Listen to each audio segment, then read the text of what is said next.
കുട്ടികളെ, കർത്താവിൽ നിങ്ങൾ മാതാപിതാക്കന്മാരെ അനുസരിക്കുവിൻ. അത് ന്യായയുക്തമാണ്.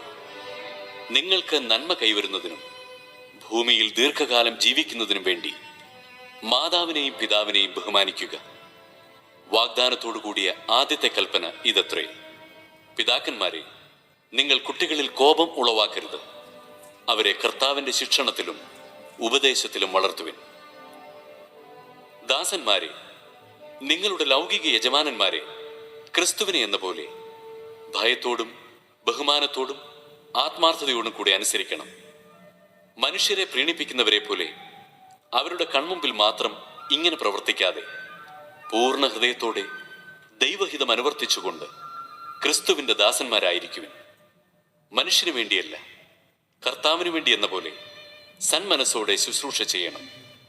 ഓരോരുത്തർക്കും സ്വതന്ത്രനോ അടിമയോ ആയിക്കൊള്ളട്ടെ, നല്ല പ്രവൃത്തികൾക്ക് തക്ക പ്രതിഫലം കർത്താവിൽ നിന്ന് ലഭിക്കുമെന്ന് അറിഞ്ഞുകൊള്ളുവിൻ.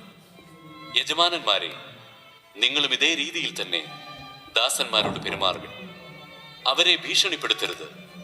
നിങ്ങളുടെയും അവരുടെയും യജമാനൻ സ്വർഗത്തിലുണ്ടെന്നും അവിടുത്തേക്ക് മുഖം നോട്ടമില്ലെന്നും അറിയുവിൻ.